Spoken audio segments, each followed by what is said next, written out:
Je vais admettre encore les personnes qui restent. Voilà, c'est parti. Très bien, très bien. Merci de cette présentation, Nota, et bonjour à tous.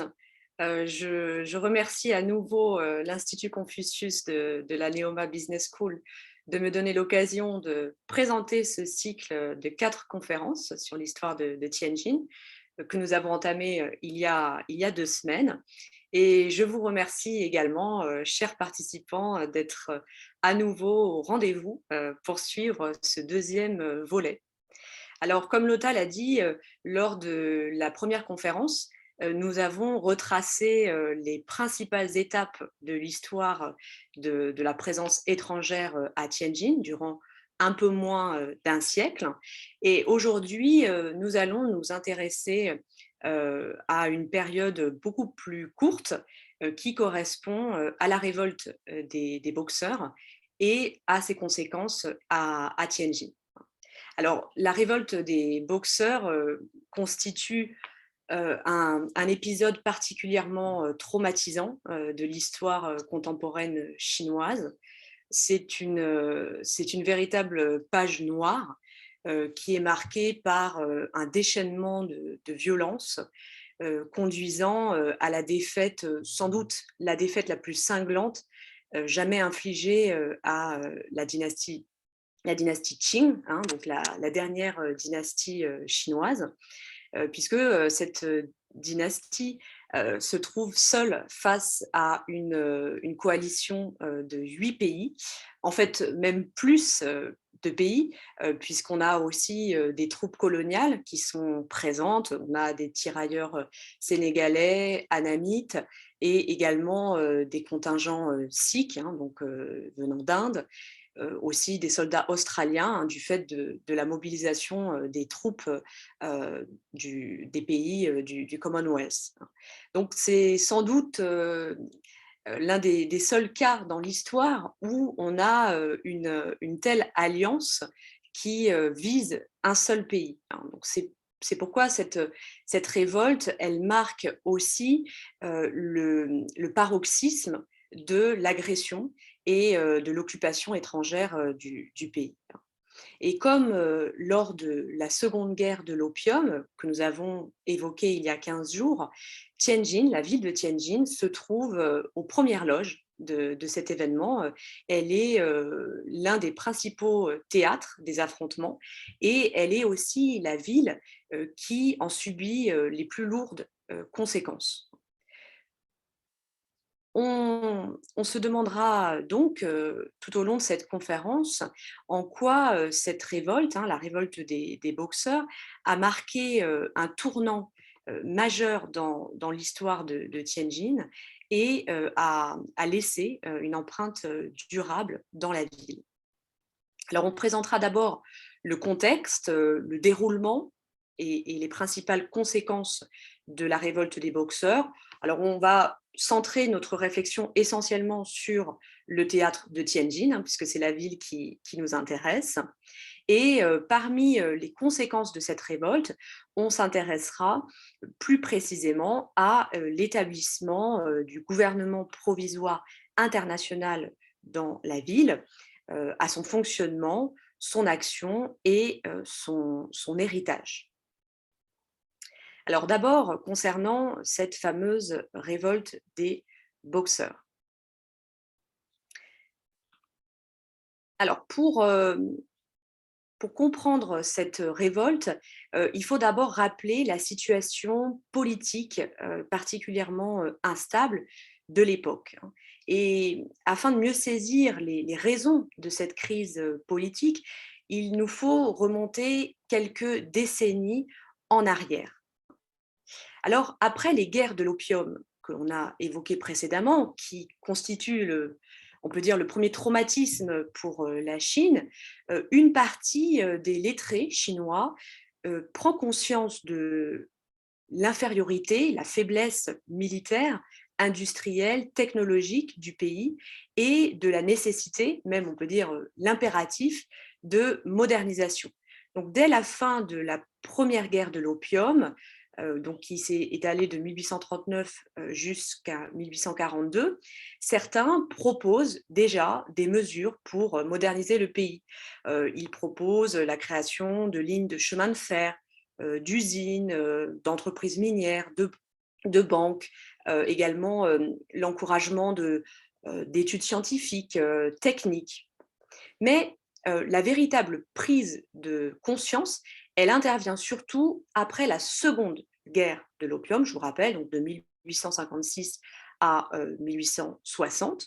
Et dès l'année suivante, à partir de 1861, il y a un mouvement qui naît, qu'on qualifie de mouvement des affaires occidentales, qui promeut une vision instrumentale du savoir occidental. Et cette vision, elle se trouve illustrée par la ligne directrice qui est préconisée par Zhang Zhedong, que vous voyez ici, qui est un grand réformateur, l'un des plus grands ministres de la fin des Qing, qui a été le gouverneur de plusieurs provinces. Et cette ligne directrice est le savoir chinois comme fondement, le savoir occidental comme moyen. Donc, vous voyez bien à travers cette préconisation la volonté de s'inspirer de l'Occident, mais de manière progressive et de manière prudente, hein, on pourrait dire. Et cela, en fait, correspond tout à fait à la vision ambivalente vis-à-vis de l'Occident. Parce que d'un côté, le savoir occidental est considéré comme une source de modernisation matérielle, alors surtout au début de ce mouvement, donc dans les années 1860, et puis à partir des années 1890, ce savoir occidental va être considéré aussi comme une source d'inspiration pour des réformes politiques, institutionnelles. Mais de l'autre côté, ce savoir est aussi perçu comme une menace pour la tradition, pour le savoir chinois, et il doit donc être réservé uniquement à une utilisation pratique.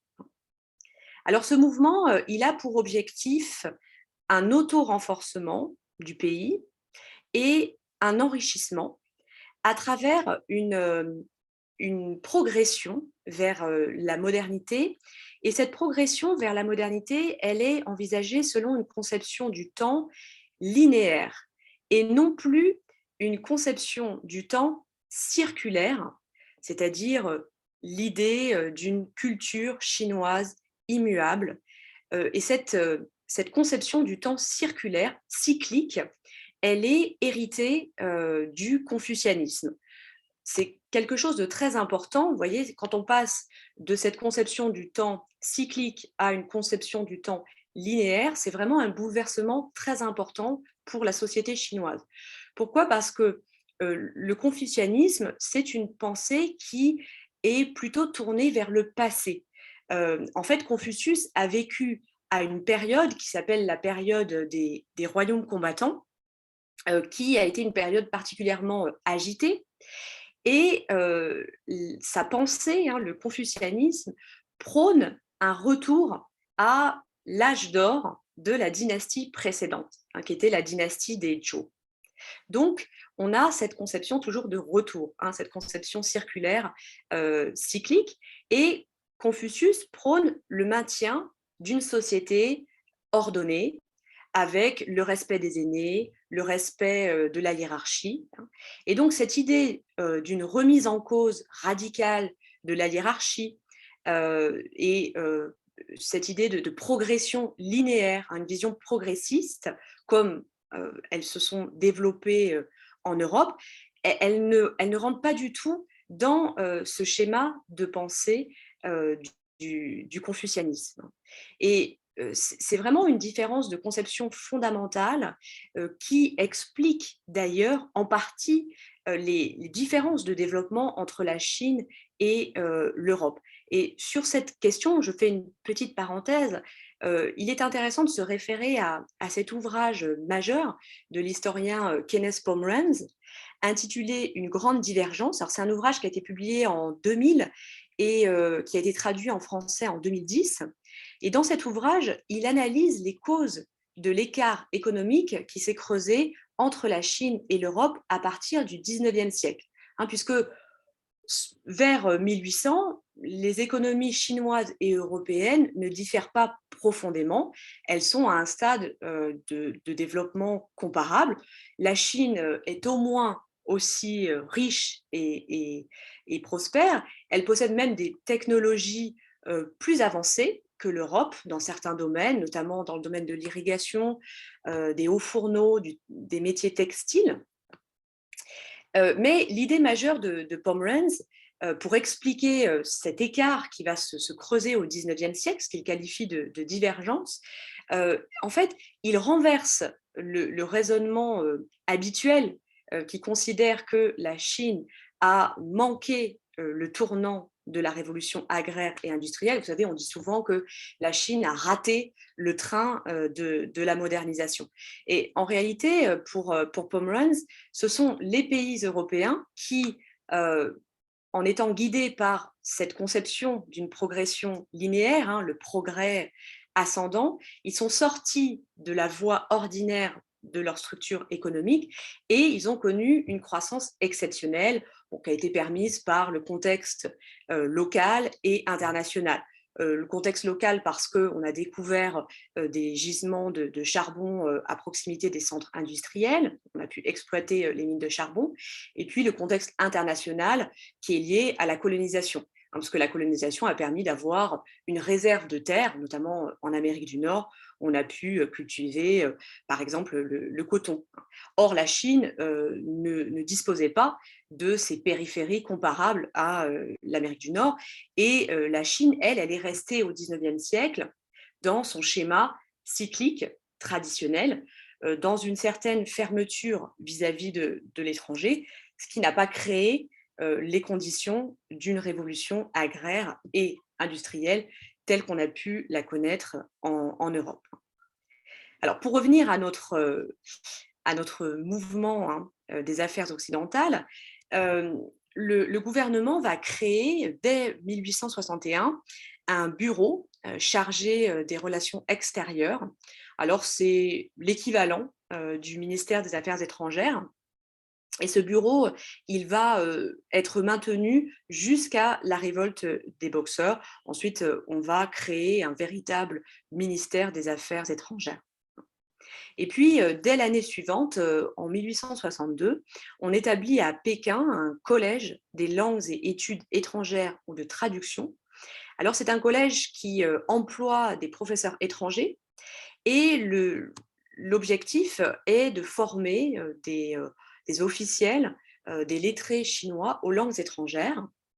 Le but est d'assurer d'abord une formation linguistique, donc une formation fondamentale, et ensuite, et c'est ça l'objectif le plus important même, une formation technique, puisque en fait, la plupart des écoles de traduction qui sont créées dans la foulée, elles dépendent d'écoles modernes, navales ou de mines. Donc vous voyez encore cette conception utilitariste, c'est-à-dire on apprend les langues étrangères, on crée ces écoles de traduction avant tout pour pouvoir être formé ensuite sur le plan technique. Quelques années plus tard, en 1875, il y a des missions diplomatiques permanentes, c'est-à-dire les premières ambassades qui sont créées dans les principales capitales européennes.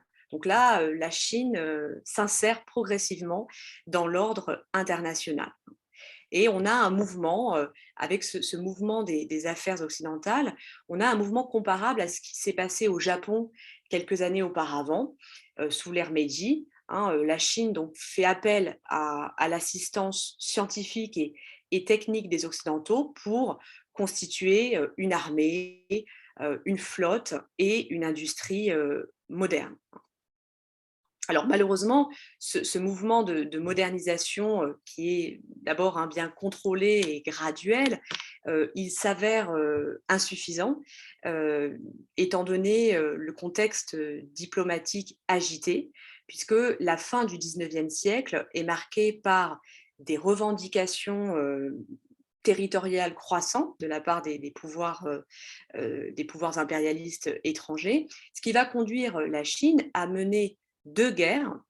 Alors d'abord, une guerre contre la France de 1880 à 1885 pour le contrôle du Vietnam, et ensuite une deuxième guerre contre le Japon de 1894 à 1895.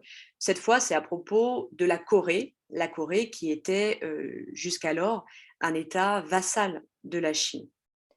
Ces 2 guerres se soldent par 2 défaites pour la Chine, et la défaite contre le Japon en 1895 va constituer un véritable choc qui crée un effet de domino et qui entraîne l'État chinois très affaibli dans un flot ininterrompu de compromis, de concessions face aux revendications des différentes puissances.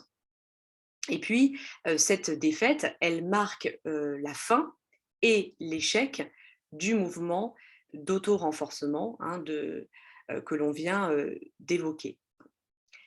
Pourquoi ? Parce que la Chine possède certes un matériel plus moderne, mais elle manque encore d'expérience pour véritablement maîtriser l'utilisation de ce matériel. Il y a notamment un manque de formation des marins. Et puis, de manière générale, il manque à ce mouvement modernisateur une direction énergique et centralisée. On a des efforts qui sont un petit peu trop éparpillés. Donc après 1895, il va y avoir un changement de cap. Un changement de cap parce que certains intellectuels, par exemple Kang Youwei, que vous voyez au centre ici, considèrent que l'adoption des technologies occidentales n'est pas suffisante, qu'il faut aller plus loin, qu'il faut une réforme politique. Donc lui, il préconise la mise en place de plusieurs mesures, notamment le fait de rompre avec la vision traditionnelle du monde, qui est centrée sur la Chine, et reconnaître les puissances étrangères comme des États ayant des droits équivalents, des droits égaux. Il propose aussi d'instaurer une véritable égalité entre les savoirs chinois et les savoirs occidentaux.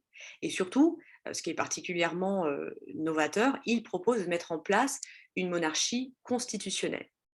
Et c'est sur ce principe que va être lancé ce qu'on a appelé la réforme des 100 jours. Alors, en réalité, elle a duré exactement 103 jours, puisqu'elle s'est étalée du 11 juin au 21 septembre 1898.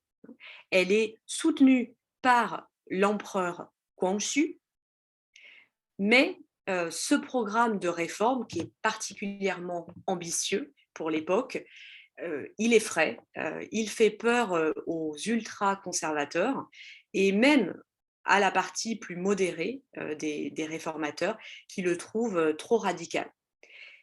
Et donc ce mouvement des 100 jours va s'achever par un coup d'État qui est mené par les conservateurs de la cour et qui est conduit par l'impératrice douairière, Cixi.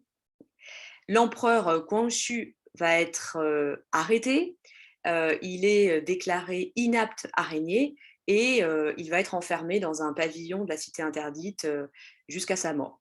Et pour la petite anecdote, il est décédé un jour avant ceci, ce qui fait que cela a alimenté des rumeurs sur un potentiel assassinat, rumeurs qui ont été confirmées puisque des analyses médicales ont révélé des traces particulièrement importantes d'arsenic. Donc, il semblerait que Cixi, voyant qu'elle allait partir, elle n'a pas supporté que l'empereur Guangxu lui survive, et donc elle l'aurait fait assassiner. Alors, avec cet échec réformateur, c'est donc la victoire de la réaction traditionnaliste, conservatrice, Et c'est l'échec de toute la stratégie de modernisation que l'on vient d'évoquer, qui avait été menée depuis 1861. En écho à cet échec réformateur, on observe au niveau local la montée de ce qu'on pourrait qualifier de sociétés secrètes qui sont anti-réformistes, qui mêlent à la fois un antimodernisme et une xénophobie. Parmi ces sociétés se distingue la société dite des boxeurs, donc qui est dénommée ainsi en raison de sa première appellation chinoise, qui est Yihechuan, qui signifie point de la justice et de la concorde, qui va ensuite devenir en 1898 Yihetuan, signifie union de la justice et de la concorde. Alors cette secte ou cette société secrète, hein, elle est née dans le nord-est de la Chine. Elle a un enracinement d'abord local, et c'est un mouvement qui est d'abord populaire, hein, qui va apparaître donc village, dans un village qui est situé dans une région limitrophe des provinces du Shandong et de la province du Zhejiang.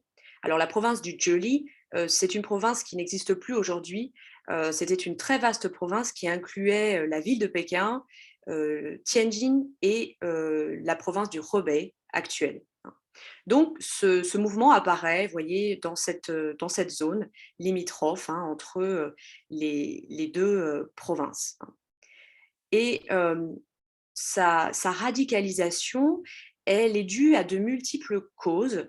Elle est due déjà à une pression démographique dans la région qui est due à la forte croissance démographique, également à des raisons politiques liées à la guerre de 1894-1895 que l'on vient d'évoquer, hein, contre le Japon, puisqu'il y a eu des réquisitions et il y a eu des impositions gouvernementales particulièrement lourdes.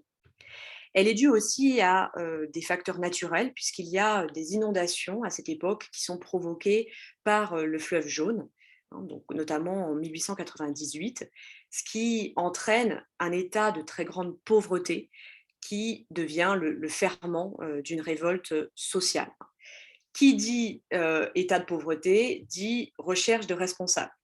Alors pour les villageois de la région, les principaux responsables sont d'une part les gouvernants, hein, le gouvernement, la dynastie Qing, d'autant plus que la dynastie Qing, elle est d'origine étrangère, hein, elle est mandchoue et elle n'est pas de l'ethnie majoritaire Han.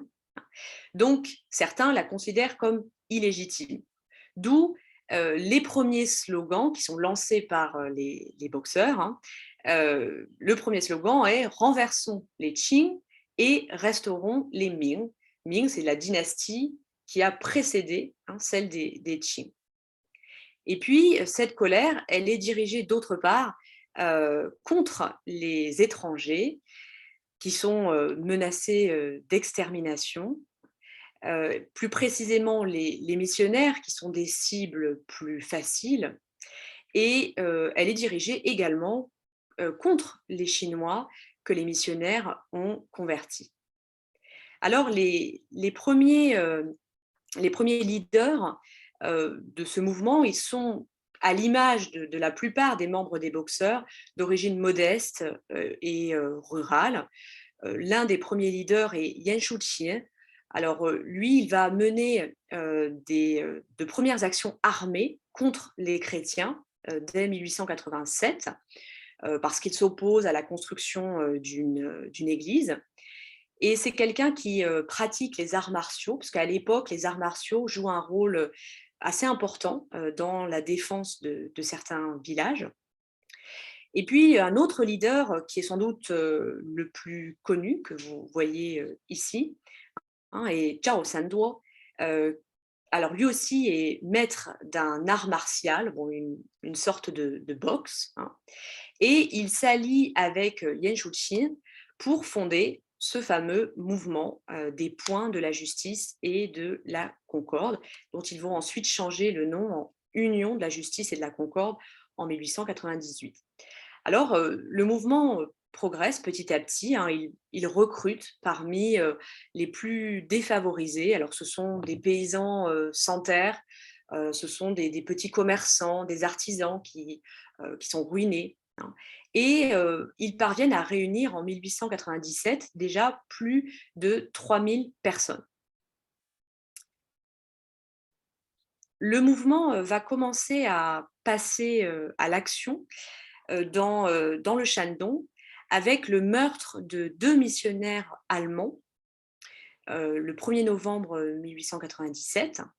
Et d'ailleurs, les Allemands vont utiliser cet événement comme un prétexte pour occuper la baie de Tiaozhou, qui se trouve dans le Shandong, en novembre, dès le 14 novembre, et ils vont ensuite signer un traité pour officialiser cette occupation en mars 1898. Et puis le mouvement se propage ensuite dans le sud de la région du Jiuli, et il continue à recruter sur son passage les plus démunis. Il gagne la ville de Tianjin à l'été 1899, et là, il compte déjà entre 40 et 50 000 membres. Vous voyez qu'en l'espace de quelques années, hein, c'est vraiment un mouvement qui a pris de l'ampleur. Parmi les membres, on distingue 3 catégories. D'abord, vous avez les boxeurs adultes, environ, qui représentent quelques dizaines de milliers d'hommes. Il y a également des adolescents, voire des enfants, hein, que vous pouvez voir sur ces photos, de moins de 12 ans, environ 10 000. Et spécificité de ce mouvement compte également des femmes paysannes qui sont quelques milliers, et notamment un corps féminin. Vous pouvez voir en haut à droite, hein, une photo d'une femme appartenant à ce corps féminin qui s'est développé à Tianjin et que l'on appelait les lanternes rouges. Pourquoi est-ce qu'on les appelait les lanternes rouges? Parce que ces femmes étaient vêtues de rouge et elles portaient des lanternes et des éventails. Et on attribuait à ces femmes un grand nombre de pouvoirs magiques, surnaturels, qui leur permettaient de protéger les boxeurs pendant les combats. Par exemple, on disait qu'elles pouvaient voler, qu'elles pouvaient provoquer des incendies, paralyser des troupes, soigner les blessés, etc. Et sur cette illustration, en bas à droite, vous voyez tout au fond une membre des lanternes rouges qui lance une corde magique, hein, qui permet de protéger les boxeurs qui se trouvent ici au centre et qui sont pris entre deux feux. Alors, ces représentations, elles ne sont pas étonnantes, hein, si on se replace dans le contexte de l'époque, un contexte où les croyances populaires, les superstitions sont très fortement ancrées au sein de la société, et les boxeurs pensaient être dotés de pouvoirs surnaturels. Par exemple, hein, ils pensaient pouvoir résister aux coups d'épée ou aux coups de fusil. Donc, c'est pour vous dire après à quel point ces croyances ont pu avoir des conséquences désastreuses. Alors, après Tianjin, le mouvement se dirige vers Pékin, vers la capitale. Et c'est à ce moment-là que certains membres du gouvernement Qing commencent à voir l'intérêt d'instrumentaliser ce mouvement pour le retourner uniquement contre les étrangers. Pourquoi? Parce que même si l'impératrice douairière Cixi a fait arrêter l'empereur Guangxu, les puissances étrangères se demandent quand même ce qui se trame à la cour, et elles continuent de soutenir l'empereur. Donc les membres de la cour les plus conservateurs, ils voient dans ce mouvement des boxeurs le moyen d'en finir définitivement avec l'influence et les pressions étrangères. Donc en janvier 1900, Cixi reconnaît officiellement les boxeurs à travers un édit impérial, et l'armée régulière, hein, l'armée des Qing, va commencer à organiser des groupes de boxeurs. Elle va commencer à les former pour en faire de véritables milices. Et donc, le slogan initial, vous vous souvenez, des boxeurs qui prônaient le renversement des Qing et le rétablissement des Ming, cette fois, il change et il devient soutenons les Qing et anéantissons les étrangers. En mai 1900, le mouvement donc, continue à grossir, notamment du fait du soutien du gouvernement Qing, et on compte plus de 100 000 boxeurs à Pékin et à Tianjin. Donc ils progressent, ils couvrent les murs d'affiches, ils distribuent des tracts, et ils proclament la destruction imminente des légations étrangères. Vous savez, les légations étrangères, c'était le quartier des ambassades étrangères à Pékin, donc, depuis la Seconde Guerre de l'opium. Ils commencent aussi à s'attaquer aux voies de communication. Donc, ils incendient la ville, la gare, pardon, la gare. Ils détruisent aussi les voies ferrées dans le voisinage de la ville. Et il y a de premières troupes étrangères qui sont envoyées pour protéger les légations et qui arrivent le 31 mai dans la capitale. Alors, les jours suivants, la situation s'aggrave, les destructions continuent, avec notamment la destruction des ponts du chemin de fer qui relie Tianjin à Pékin, les 5 et 7 juin. On sabote également la ligne télégraphique pour essayer d'empêcher les communications entre les deux villes. À Tianjin, la tension monte, les concessions commencent à s'inquiéter, à armer des volontaires, à préparer leur défense. Et à Pékin, il y a aussi une grande inquiétude, donc les légations se retranchent.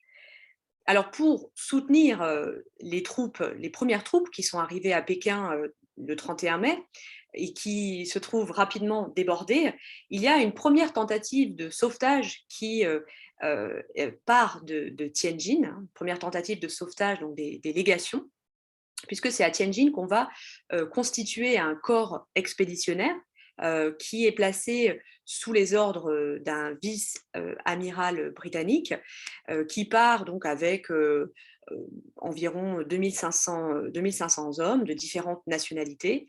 Mais bon, il part de manière un petit peu trop précipitée. Il n'a pas vraiment évalué les risques, notamment la situation chaotique des chemins de fer. Et ce corps expéditionnaire va rapidement se trouver dans l'impossibilité d'avancer. Il va d'ailleurs subir plusieurs attaques. Et donc, cette première tentative de sauvetage se solde par un échec.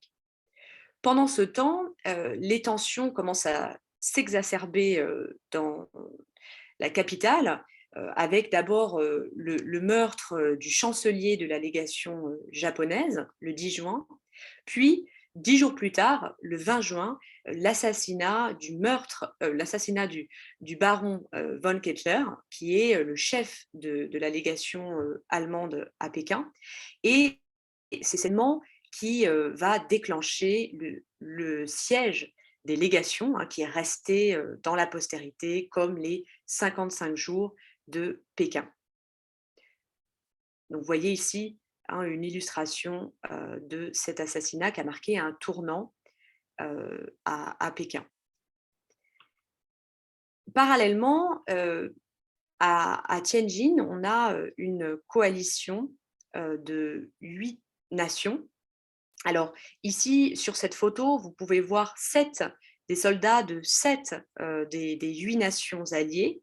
D'abord, à gauche, à l'extrême gauche, un soldat britannique, puis un soldat américain, un soldat australien du côté britannique, un soldat indien, allemand, français, austro-hongrois, italien et japonais. Donc il manque ici un soldat russe pour compléter cette coalition donc des 8 nations, ce qu'on a appelé les 8 nations alliées.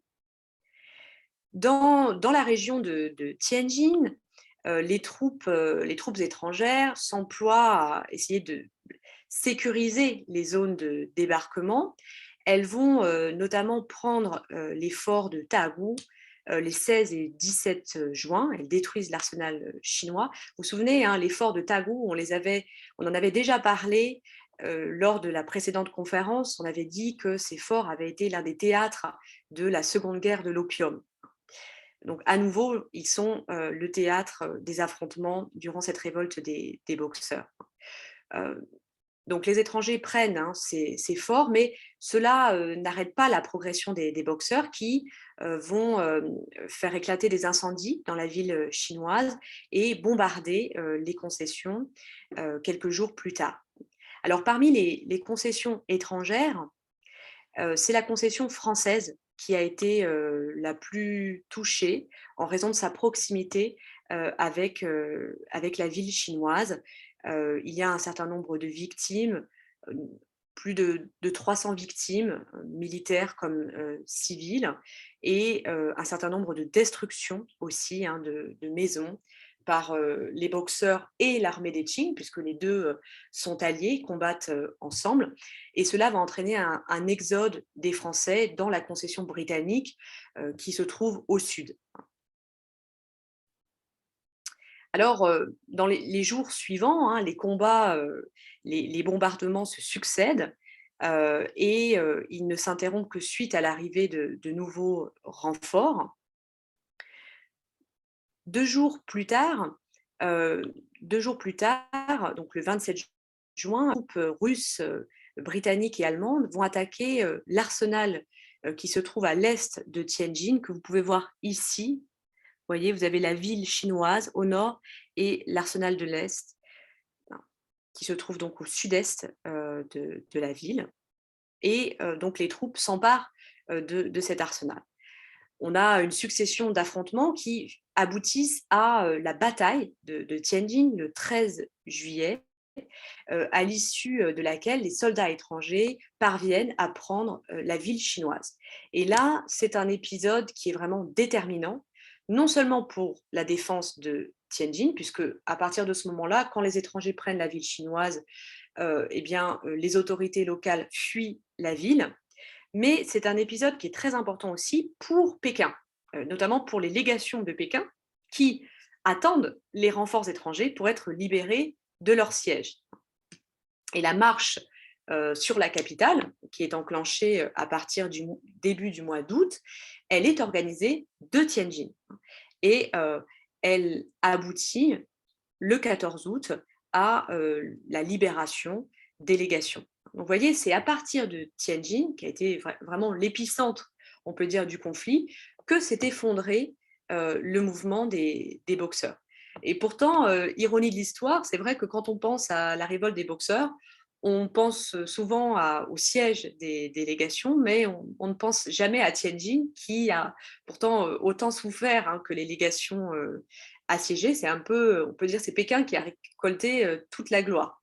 Bon, cette distorsion s'explique par le déséquilibre des témoignages de l'époque, puisqu'on a beaucoup plus de témoignages, on a plus d'une dizaine d'écrits contemporains sur le siège de la capitale, et on a un seul récit qui évoque l'épisode de Tianjin. Et puis, on a parlé plus de Pékin parce que les personnages diplomatiques les plus importants se trouvaient dans la capitale. Donc, c'est ce qui a contribué à attirer davantage l'attention sur Pékin. L'épisode est ensuite définitivement entré, d'ailleurs, dans la postérité avec le fameux film que vous connaissez tous, les 55 jours de Pékin, qui a été tourné en Espagne, qui donne une version très libre et assez édulcorée de la révolte, avec un résultat qui est beaucoup plus américain, entre guillemets, que chinois, puisque même les rôles de personnages à la cour, notamment le rôle de l'impératrice douairière, ceux-ci sont interprétés par des acteurs étrangers, notamment ceux-ci interprétés par une actrice britannique. C'est une parenthèse. Alors, concernant les conséquences maintenant de cette révolte, d'abord sur le plan humain, le bilan est assez difficile à chiffrer. on estime qu'il y a eu environ 3000 morts du côté des Occidentaux, militaires et civils confondus, mais la majorité des victimes sont chinoises. Déjà, il y a des dizaines de milliers de chrétiens chinois qui ont été assassinés par les boxeurs. Également des soldats de l'armée régulière, de l'armée des Qing, et surtout des boxeurs. Alors, on n'a pas de chiffres exacts concernant les boxeurs, mais il faut savoir que le mouvement a été complètement anéanti. Et cela d'autant plus que en février 1901, le gouvernement Qing a dissous la Société des boxeurs et pour apaiser les tensions avec les puissances étrangères, l'armée impériale a participé à la répression des boxeurs. Donc, vous voyez, les boxeurs, en fait, ils ont été de véritables marionnettes pour le gouvernement, qui les a manipulés, retournés contre les étrangers, avant de contribuer à leur anéantissement. Et en tout cas, la répression de ce mouvement a été particulièrement dure et sanglante. Je vous ai épargné certaines photos d'époque, des photos particulièrement difficiles à regarder, qui montrent des exécutions publiques, etc. En tout cas, ce mouvement des boxeurs a été complètement décimé. Bon, les conséquences sont également très lourdes pour le gouvernement chinois, puisqu'il doit signer le 7 septembre 1901 ce qu'on a appelé le protocole de paix boxeur. Ce protocole sanctionne durement la Chine dans tous les domaines. Sur le plan politique, cet accord va autoriser le quartier des légations étrangères à être gardé en permanence par des troupes étrangères et il est interdit aux Chinois. Sur le plan économique, la Chine doit verser une indemnité, une énorme indemnité de guerre qui s'élève à 450 millions de taels. Donc tael, c'est la monnaie de l'époque qui correspond à peu près à 36 grammes d'argent, qui est payable en 39 annuités. Alors, compte tenu en plus des intérêts et des taux de conversion, on pense que le total s'élevait à plus de 980 millions de taels. Donc ça représentait 4 fois le budget annuel de la Chine. Alors en réalité, au cours des années suivantes, cette indemnité, elle a été en partie restituée par les différents pays pour financer des projets éducatifs et des séjours d'étudiants chinois à l'étranger. Et puis, sur le plan militaire, la Chine n'a plus le droit d'importer d'armes pendant 2 ans. Une autre conséquence majeure, et qui va à présent nous intéresser, est que pendant 2 ans, c'est-à-dire donc de 1900 à 1902, la ville de Tianjin est administrée par un gouvernement provisoire qui constitue une sorte de dictature militaire. Alors, ce gouvernement provisoire, il est établi le 30 juillet 1900 par les chefs des troupes alliées, puisque, je vous l'ai dit, les autorités locales ont fui la ville. Donc, les militaires organisent un gouvernement pour régler les affaires publiques de la ville chinoise. C'est vraiment une dictature militaire atypique et inédite qui constitue une véritable administration coloniale internationale. Alors, les membres de ce gouvernement provisoire, ils sont nommés par les commandants militaires des Nations alliées, présentes dans la région. D'abord, il y a 3 membres dans les premiers mois de fonctionnement du gouvernement, de juillet à novembre 1900. Le conseil va d'abord être composé d'un membre britannique, qui est le lieutenant-colonel Bauer, que vous pouvez voir ici, qui est assis, deuxième à gauche. Également d'un russe qui se tient juste à droite, le colonel Vogak, et d'un japonais. Alors, celui qui apparaît sur cette photo est le colonel Harada, qui n'était pas le premier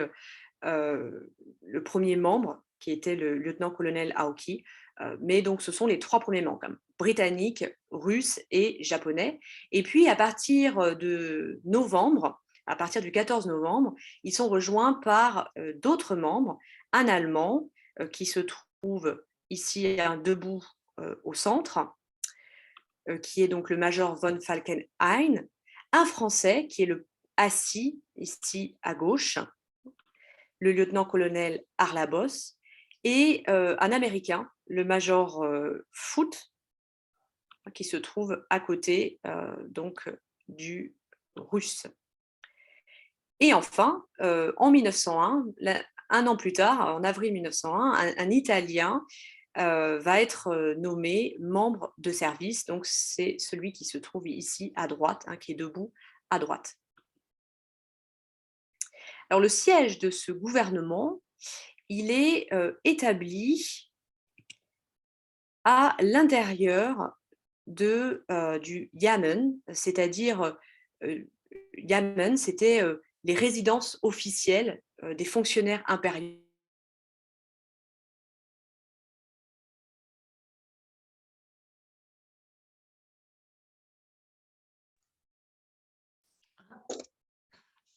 Un petit problème de son.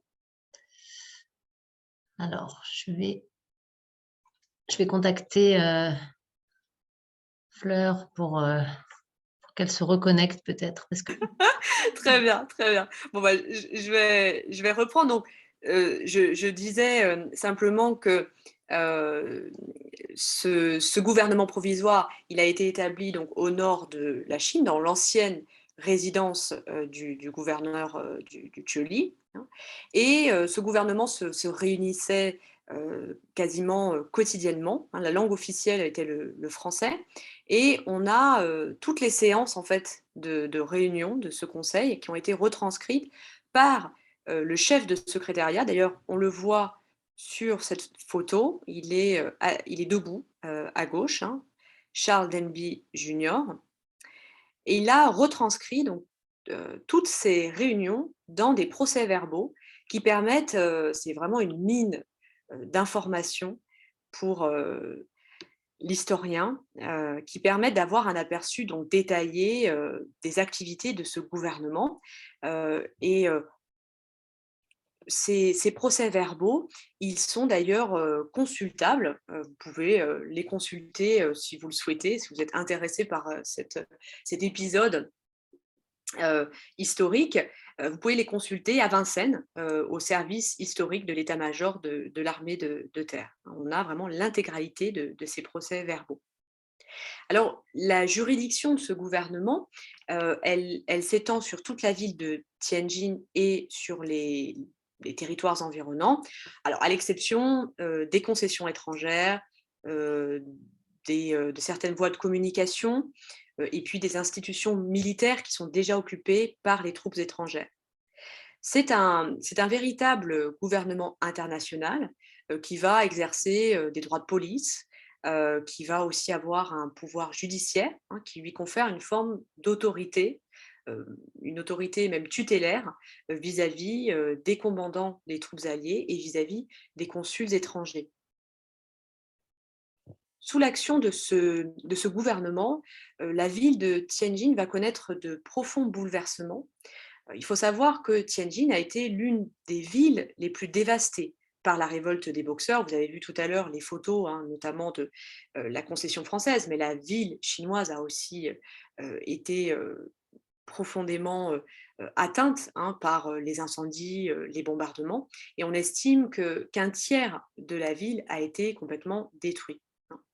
Donc, sous l'administration de ce gouvernement, on va avoir des transformations très importantes, peut-être parmi les plus rapides de l'histoire de la ville, autant du point de vue de la gestion urbaine que de la configuration spatiale de la ville.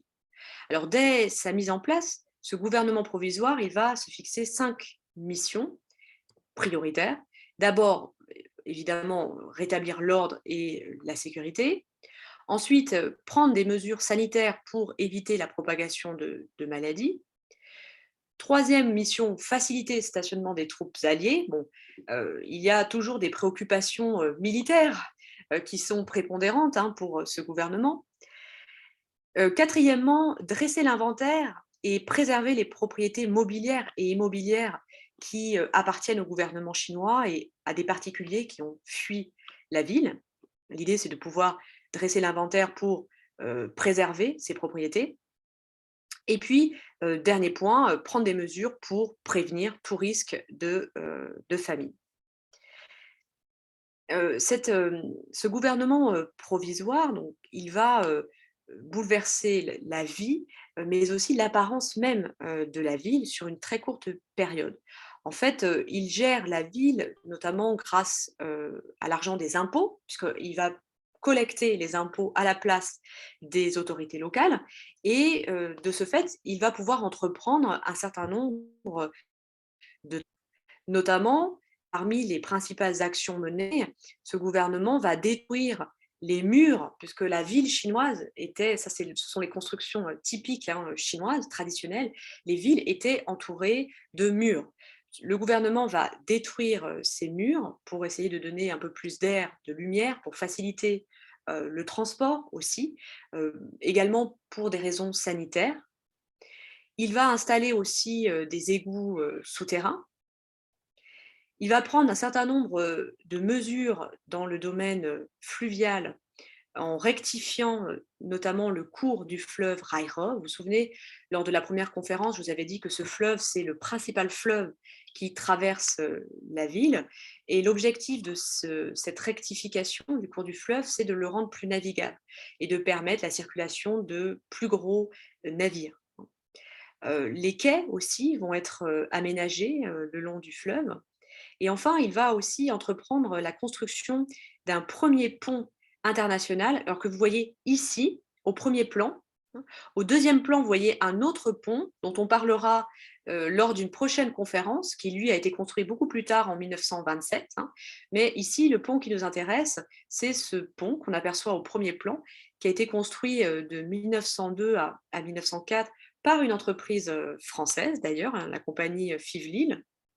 Et c'est un pont qui enjambe le fleuve principal, donc le fleuve Raira, et qui relie la concession française à la principale gare de la ville. Alors, on possède un témoignage très intéressant sur la politique urbaine qui a été menée par ce gouvernement provisoire. Il s'agit du témoignage de Louis Durand, qui est un ancien officier français de l'armée des 8 nations. Et il raconte dans cet ouvrage, Souvenir de la campagne de Chine, comment on exporte la civilisation. Et il raconte cette deuxième phase qu'on pourrait qualifier de pacification, qui a suivi les affrontements et la révolte des Boxers à proprement parler.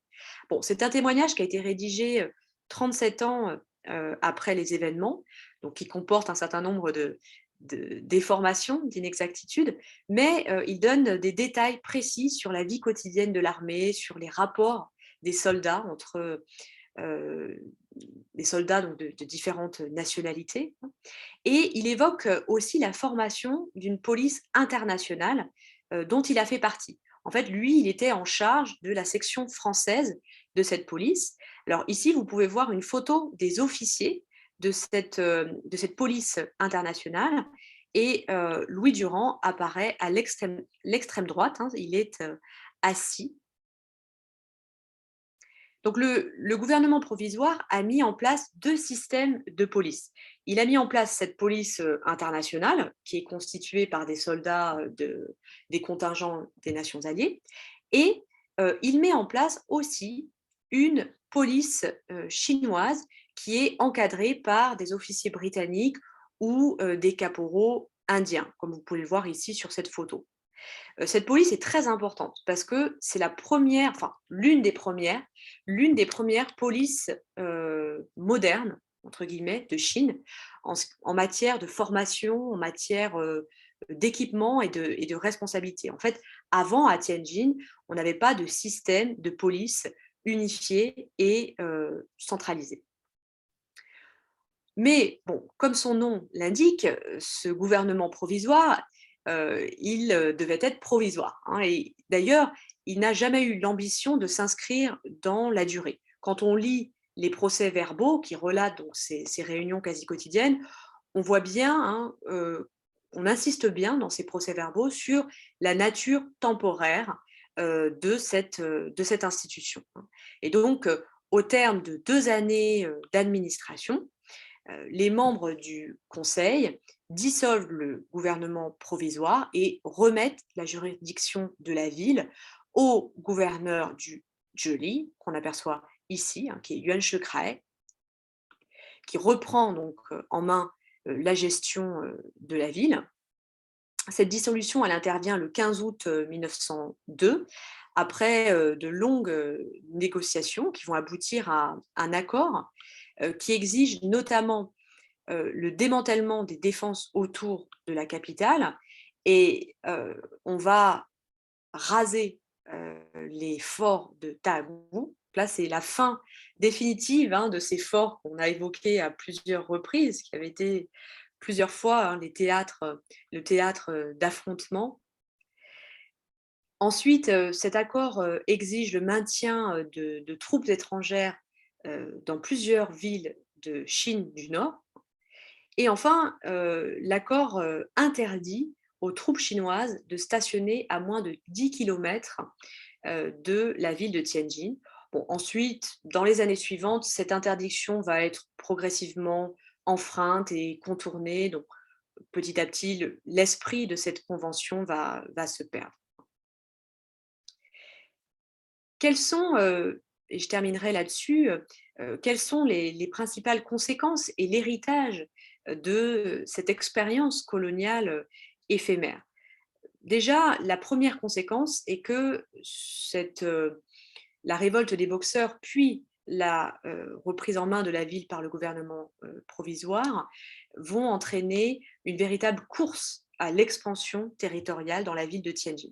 Alors là, on va assister à une véritable concurrence, une progression sans précédent des différentes puissances.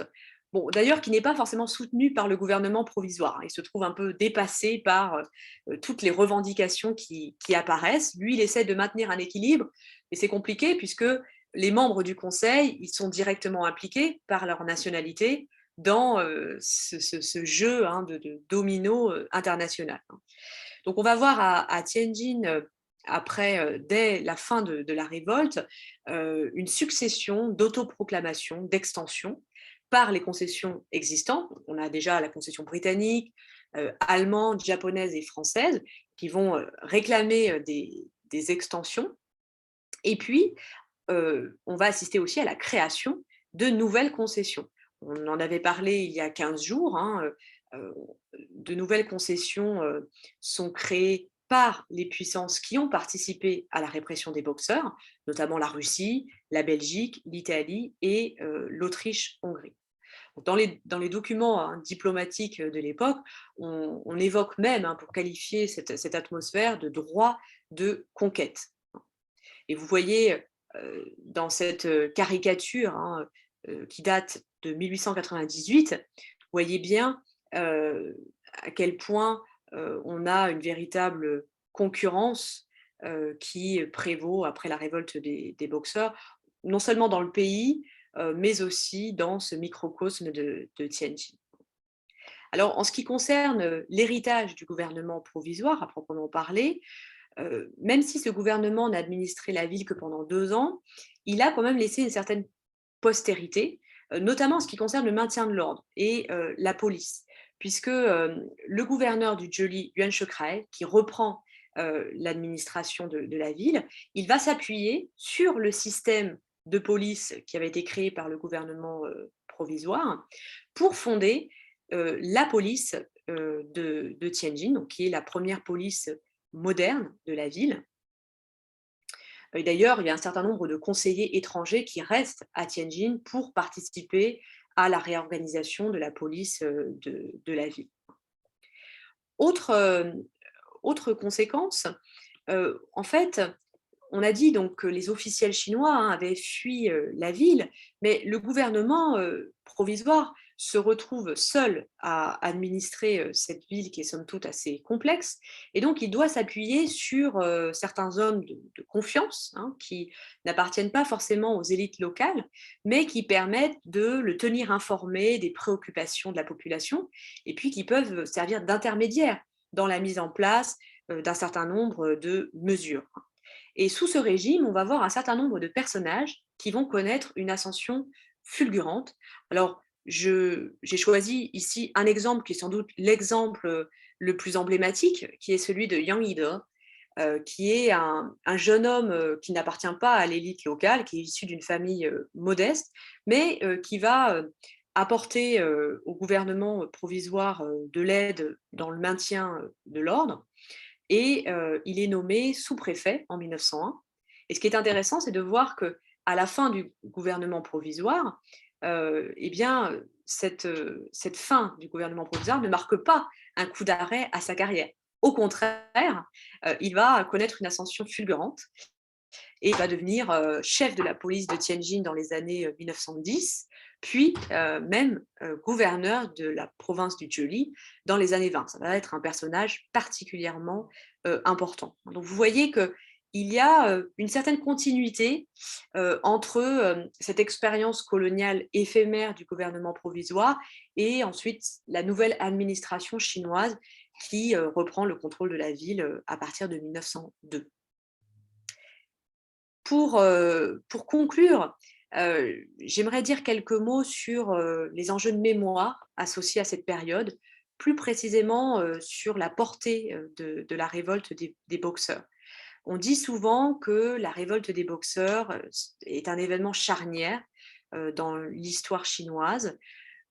À mon avis, la réponse à cette question est plus nuancée.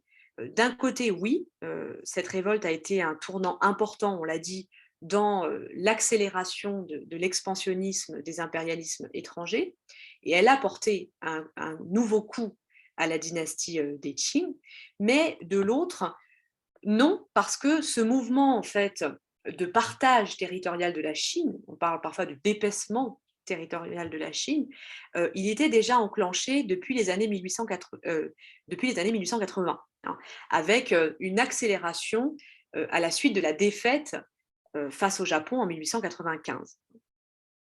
De plus, ce mouvement, il s'inscrit dans le cadre de révoltes plus anciennes. En fait, on peut dire que la révolte des Boxers, c'est la dernière révolte xénophobe aveugle, entre guillemets, c'est-à-dire qu'elle vise tous les étrangers indistinctement. Par conséquent, elle clôt un cycle plutôt qu'elle en ouvre un. Au cours des années suivantes, là, on va avoir un tournant dans les modalités de contestation, de protestation, puisque ces contestations vont s'exprimer de manière très différente. Elles vont être plus ciblées, elles vont être mieux organisées, moins violentes. Donc, on va utiliser des moyens de protestation beaucoup plus modernes. Et il faut bien faire attention aux interprétations aussi qui sont faites a posteriori. À mon avis, la révolte des Boxers n'est pas un mouvement de nature anti-impérialiste, comme on le présente souvent en Chine. C'est plutôt un mouvement de réaction, de résistance anti-étranger. Alors, bien sûr, les membres de la Société des Boxers étaient, pour la plupart, animés de sentiments patriotiques sincères. Mais on peut penser quand même qu'ils étaient plus poussés par des préoccupations locales, individuelles, la misère, la détresse, que par un véritable élan et une conscience nationaliste. Parce que l'idée même de nation, elle n'est pas encore suffisamment ancrée dans les consciences populaires en Chine à cette époque. En Occident, la révolte des Boxers, elle a eu un retentissement très important. La presse relayait presque quotidiennement les informations de Chine. Par exemple, en France, le Petit Journal, vous savez, c'était un quotidien qui tirait 1 million d'exemplaires autour de 1900. Ce quotidien a consacré plusieurs couvertures à la révolte des Boxers. Et d'ailleurs, j'ai utilisé certaines illustrations du Petit Journal, de son supplément illustré hebdomadaire, dans le cadre de cette présentation. Et cette révolte des boxeurs, elle alimente aussi tout le discours anxiogène sur la Chine, et notamment ce qu'on a appelé le péril jaune. Vous avez ici une illustration, une allégorie de ce péril jaune, puisque c'est un terme qui est apparu en 1895 et qui représente ici l'invasion, une invasion venue d'Extrême-Orient, que vous voyez ici représentée par un Bouddha qui est assis sur un nuage. Vous voyez aussi à gauche donc, les puissances européennes qui sont menées par l'archange Michel, hein, donc, qui domine cette zone. Et cette crainte, hein, ce péril jaune, il va être renforcé par la révolte des boxeurs. Et puis ensuite, en 1905, à la suite de la défaite de la Russie face au Japon, parce que là, c'est la première fois qu'un peuple asiatique sort victorieux d'un conflit contre une nation européenne à l'époque moderne. Donc après, le péril jaune va inclure indistinctement les Chinois et les Japonais. Enfin, retournons un petit peu en Chine pour évoquer les événements qui suivent la révolte des boxeurs. Certains historiens ont tendance à dire que cette révolte annonce la fin de la dynastie Qing et la révolution de 1911. Mais bon, c'est une vision qui est un petit peu téléologique, parce que nous, on connaît la suite de l'histoire. En réalité, cette révolte, elle a suscité un véritable élan modernisateur. Suite à la révolte des boxeurs et à la signature du protocole de paix boxeur, il va y avoir un projet de modernisation de très grande ampleur qui va être mené sous le nom de la nouvelle politique, qui reprend d'ailleurs un certain nombre d'idées du projet de modernisation qu'on a évoqué à partir de 1861. Et ce projet va notamment conduire à la suppression des examens impériaux en 1905. Ça, c'est un tournant majeur, puisque c'était un système quand même plus que millénaire. Et on va avoir une véritable refonte, hein, du système éducatif, hein. Et aussi, ce programme de modernisation va permettre des réformes politiques d'ampleur, notamment dans l'optique de la mise en place d'un régime constitutionnel, donc, dans l'esprit de la réforme des 100 jours, hein, qu'on a évoqué précédemment.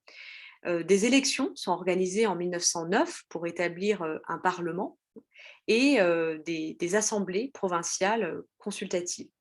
Là, c'est un tournant politique majeur pour le pays, qui ne va cependant pas s'inscrire dans la durée, compte tenu de la faiblesse de la dynastie Qing face aux empiètements étrangers, et compte tenu aussi de la fragmentation territoriale de plus en plus importante du pays.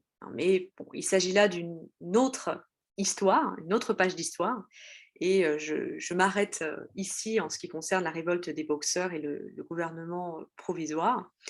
Je vous laisse maintenant prendre la parole et poser des questions si vous en avez.